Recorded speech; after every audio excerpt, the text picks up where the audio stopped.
Israel continues to face enormous international pressure to show restraint in Gaza, especially in Rafah. World leaders have called for an immediate humanitarian ceasefire. President Cyril Ramaphosa says this is quite disturbing.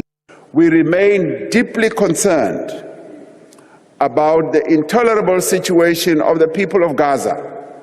Earlier this week, we made another urgent request to the International Court of Justice to consider using its power to prevent a further imminent breach of the rights of Palestinians. The president also says they've been vindicated as more countries now want the civilians to be protected in the besieged enclave. We are gravely concerned that the unprecedented military offensive against Rafah in Gaza, which is the last refuge for much of Gaza's population, has already led to and will result in further large-scale killings, harm and destruction.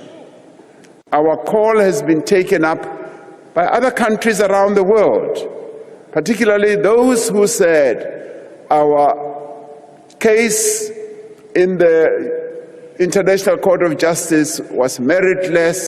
Palestinians say this is a critical phase for their battle. Now we are united for our goals, and we are united against the Israeli occupation. And it's a matter of time, and national unity and national reconciliation will be achieved based on a political plan, the emergence of a Palestinian independent sovereign state according to the UN resolutions, and settling the issue of the refugees and releasing all the Palestinian prisoners. The refugees and the sovereignty and the prisoners are the three fundamental goals for all Palestinians.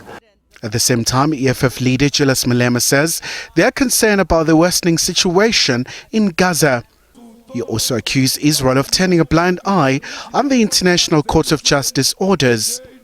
The EFF notes the recent attacks on Palestine, a clear demonstration of defiance by the racist, genocidal apartheid Israel and their murderers Benjamin Netanyahu, and undermining of the International Court of Justice that ordered Israel to stop.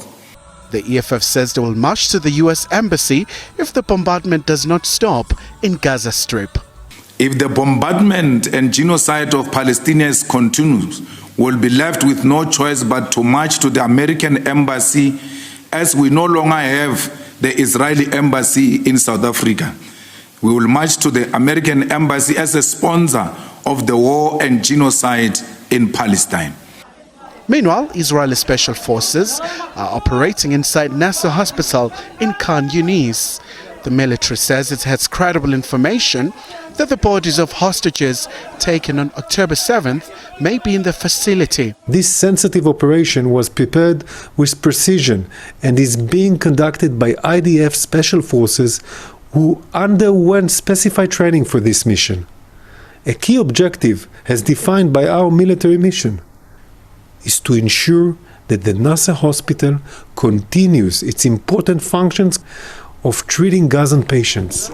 Khumalo, SABC News, Johannesburg.